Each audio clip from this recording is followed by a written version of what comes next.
Halo semuanya, sebelumnya perkenalkan nama saya Andreas Felix. Saya adalah mahasiswa dari Universitas Siber Asia, program studi akuntansi. Pada hari ini saya akan mempresentasikan dan memaparkan materi terkait soal-soal eh, pada overload dan total, menghitung total cost, dan juga saya akan mempresentasikan makalah terkait isu-isu akuntansi manajemen pada internasional. Demikian saya akan mempresentasikan. Berikut saya akan mempresentasikan terkait perhitungan overhead dan juga total cost. Jadi soalnya itu adalah Plata Company memproduksi dua macam produk tas kerja, yaitu tas kerja premium dengan brand Malatin Elegan, dan tas kerja kualitas standar dengan brand Malatin Vina. Berdasarkan data perusahaan, produksi dua produk tersebut membutuhkan dua jenis aktivitas overhead, yaitu setting peralatan dan pemrosesan dengan mesin. Berikut adalah data ekspektasi produk Elegan dan Vina. Jadi di sini di keterangan terkait materi soal ini, Plata Company memproduksi dua tas, yaitu ada brand Malatin Elegan dan juga kualitas standar brand Malatin Vina. Untuk biaya overhead-nya itu ada setting peralatan sebesar $3.000, lalu ada biaya pemrosesan dengan mesin sebesar $18.000.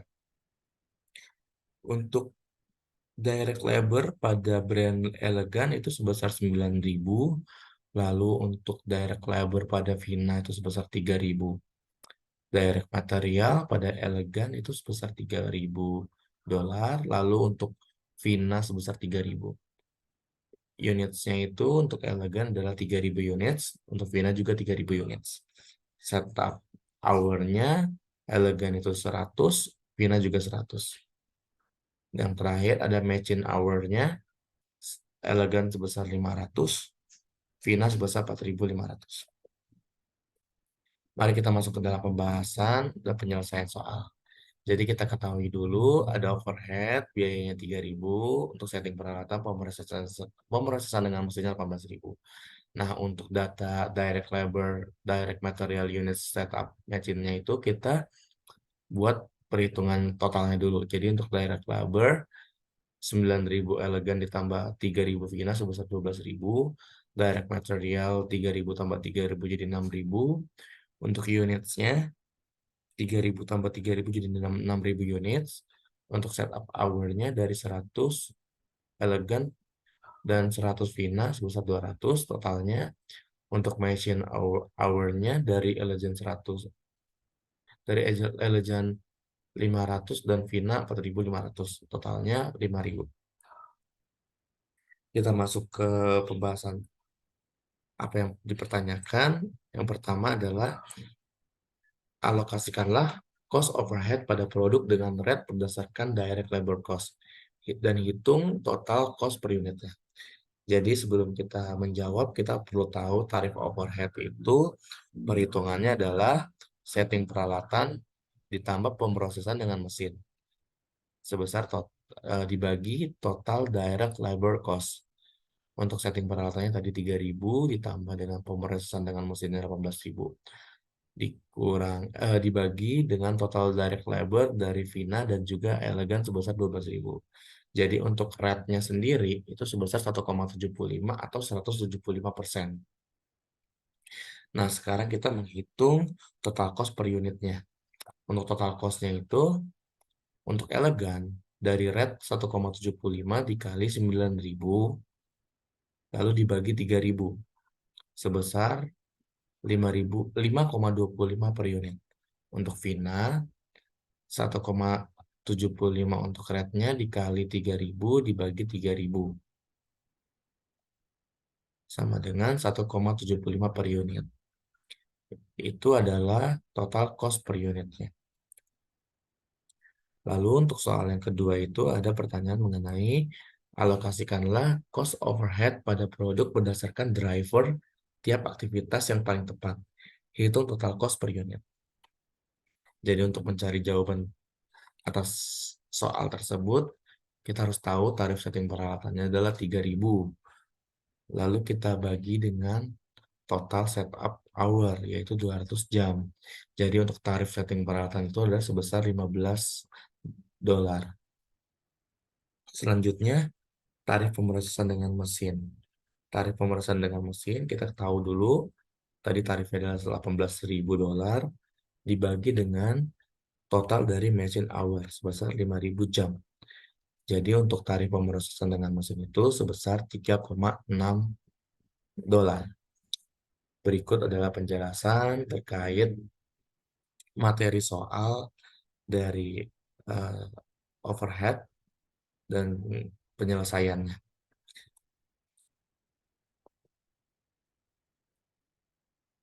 Selanjutnya, saya akan memaparkan materi terkait makalah yang sudah saya susun sebelumnya di tugas 1 mengenai isu-isu internasional terkait akuntansi manajemen. Judulnya adalah Penerapan Standar Akuntansi Internasional tahun 2023 di bawah IFRS 17. Berbagai riset mengatakan bahwa IFRS Board menyisipkan teori akuntansi baru dalam standarnya. Diperkirakan juga berlaku pada standar akuntansi manajemen. Berbagai teori akuntansi manajemen tersirat pada standar akuntansi manajemen. Akuntansi manajemen berbasis standar global akuntansi manajemen disusun ICPA atau International Certified Professional Accountant yang dibentuk ICPA dan CIMA atau Chartered Institute of Management Accountants. Dinobatkan sebagai jantung ilmu pengambilan keputusan karena secara sistematis mampu memberi informasi untuk keperluan pelestarian bisnis dengan dasar pikiran berupa 4 prinsip utama yang digunakan dalam 14 praktik utama dalam berakuntansi manajemen.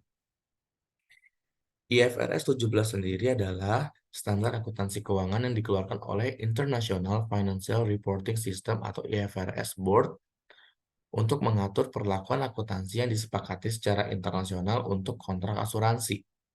IFRS 17 akan menggantikan IFRS 4 yang sudah ditetapkan sejak 2004. Kita masuk ke dalam pendahuluan. Di pendahuluan ini saya akan menjelaskan terkait apa itu akuntansi manajemen. Akuntansi manajemen adalah proses mempersiapkan laporan operasional bisnis yang membantu manajer atau pimpinan membuat keputusan jangka pendek dan jangka panjang. Akuntansi manajemen membantu bisnis mengejar tujuannya dengan mengidentifikasi, mengukur, menganalisis, menafsirkan, dan mengkomunikasikan informasi kepada manajer. Akuntansi manajemen sebagai salah satu hal terpenting bagi perusahaan maupun bisnis. Secara perencanaan dan pengambilan keputusan manajemen didasarkan dari data akuntansi manajemen. Menurut Mulyadi 2001, akuntansi manajemen adalah sebuah informasi keuangan yang didapatkan dari berbagai tipe akuntansi manajerial yang digunakan terutama oleh pengguna internal sebuah perusahaan. Sedangkan menurut Halim dan Supomo pada tahun 2000, akuntansi manajemen adalah kegiatan atau proses yang menghasilkan informasi dengan bentuk keuangan bagi manajemen, berguna dalam pengambilan keputusan ekonomi dalam menjalankan fungsi manajemen.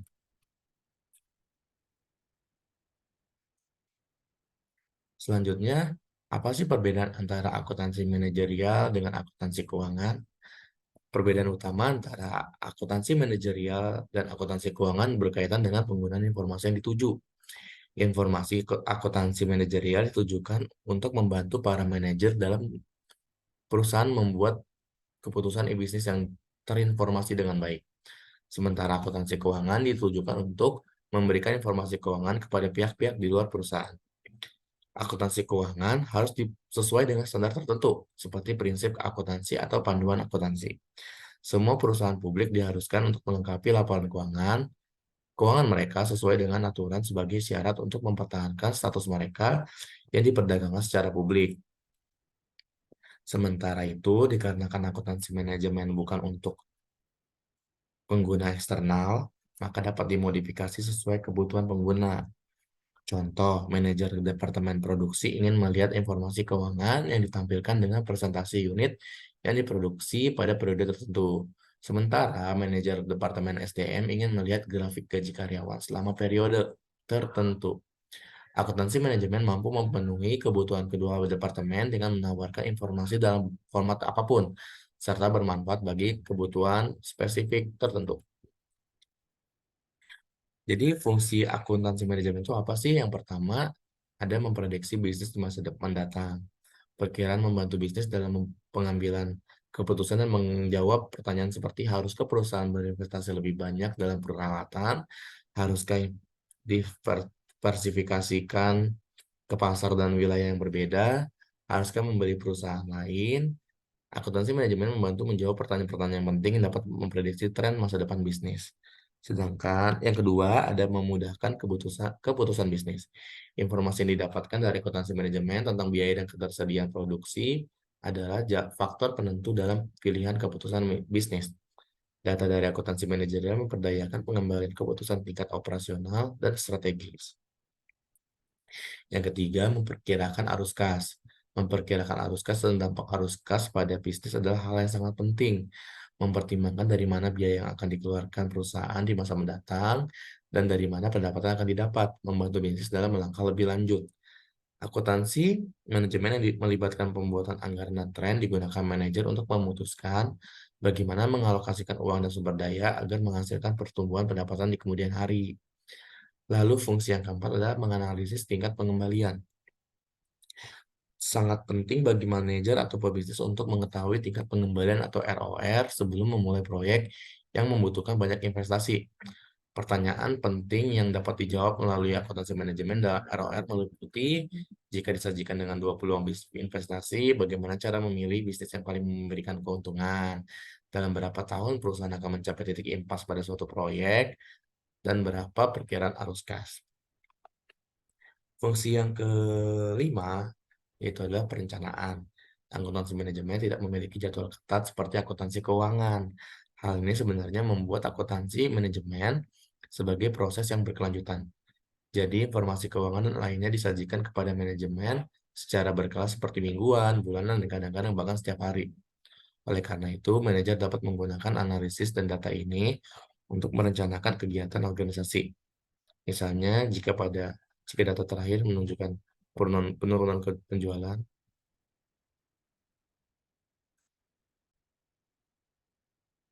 untuk wilayah tertentu, maka manajer penjualan dapat memberi saran kepada timnya dan merencanakan beberapa tindakan agar memperbaiki situasi.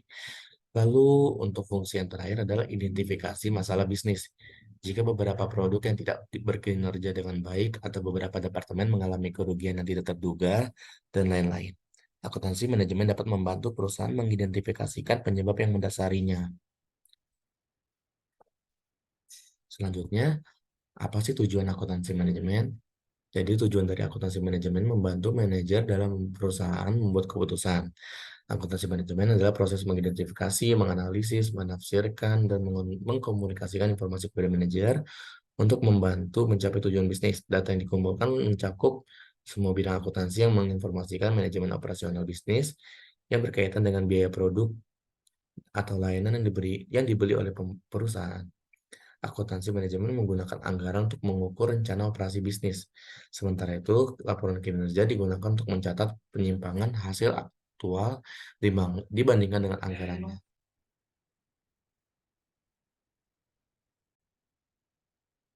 Selanjutnya, kita akan masuk ke pembahasan dari makalah ini, yaitu penerapan standar akuntansi internasional IFRS 17 di Indonesia. Institute of Chartered Accountant in England and Wales, atau bisa disebut dengan ICAUUA,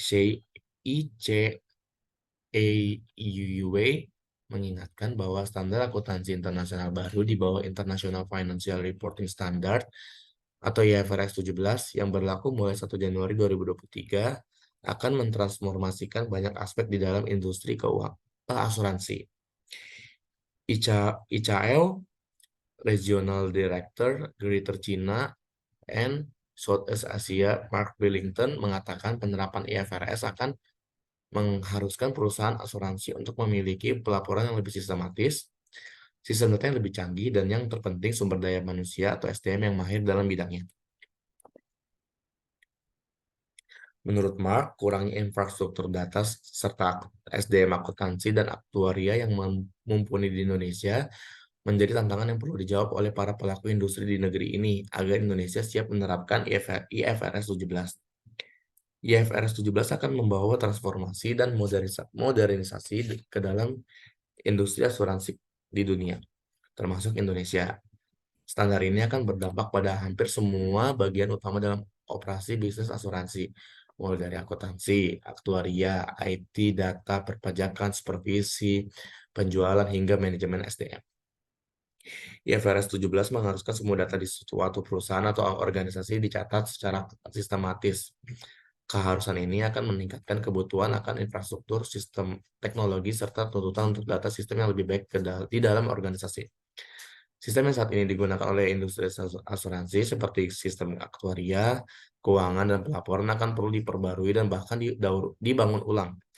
Hal ini akan memberikan tantangan yang signifikan bagi pelaku bisnis asuransi. Di Indonesia sendiri, IFRS 17 diterjemahkan menjadi Pernyataan Standar Akuntansi Keuangan atau PSAK 74 tentang kontrak asuransi yang efektif akan dilaksanakan pada 1 Januari 2025. Kendati demikian, tak dapat dipungkiri awal implementasi IFRS 17 akan menjadi sedikit pil pahit bagi industri asuransi, terutama industri yang belum siap dengan penerapan standar tersebut. Jika diterapkan pada tahun 2025, nantinya pada tahun 2026 akan terlihat mana industri yang bisa bertahan, yang harus melakukan penggabungan atau merger, yang harus diakuisisi, bahkan jika tidak kuat harus menutup usahanya akibat penerapan IFRS 17. Lalu, pengaruh penerapan standar akuntansi internasional atau IFRS terhadap akuntansi manajemen itu apa sih? Sebelum berkembangnya IFRS, Indonesia telah mempunyai standar akuntansi yang dijadikan pedoman pencatatan dan penyusunan laporan keuangan yang disebut dengan Pernyataan Standar Akuntansi Keuangan atau PSAK. PSAK yang masih menggunakan metode konservatisme sebagai alternatif untuk menghasilkan laporan keuangan yang berkualitas tinggi. Namun dengan diterapkannya IFRS yang bertolak belakang dengan prinsip konservatisme di Indonesia, menunjukkan bahwa konservatisme yang digunakan sebagai alternatif untuk menghasilkan laporan keuangan yang berkualitas dianggap mengalami penurunan. Menurut Anindra Putri tahun 2014. Penerapan IFRS diharapkan dapat berpengaruh dalam meningkatkan transparansi perusahaan dan kualitas informasi laporan keuangan yang bermanfaat bagi investor. IFRS diyakini dapat meningkatkan kualitas informasi akuntansi karena menggunakan fair value yang bisa menggambarkan kondisi ekonomi perusahaan dengan baik. Dengan meningkatnya transparansi perusahaan serta kualitas informasi laporan keuangan, maka hal itu akan berdampak terhadap identifikasi, analisis, pengukuran, dan interpretasi yang pada akhirnya akan membantu pemimpin perusahaan untuk membuat keputusan keuangan yang tepat dan sehat serta lebih efisien. IFRS diyakini dapat meningkatkan kualitas informasi akuntansi karena penggunaan fair value yang bisa menggambarkan kondisi ekonomi perusahaan dengan baik. Sekian penjelasan saya terkait soal akuntansi manajemen eh, mengenai overhead direct labor dan juga menghitung total cost, serta saya tadi habis mempresentasikan materi makalah terkait isu-isu internasional yaitu penerapan IFRS 17 di Indonesia. Apabila ada kekurangan dari penjelasan saya, mohon dimaklumi. Terima kasih.